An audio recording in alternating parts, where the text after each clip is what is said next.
অসুবিধা কিন্তু আমার আমরা কথা দিয়ে কাম হবে না।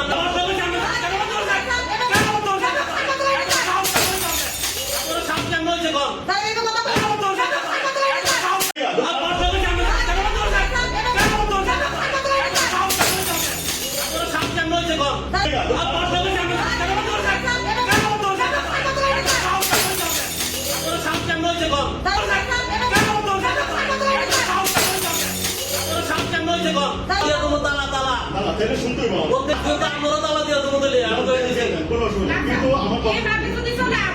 আমরা কথা দিয়ে কাম হবে না।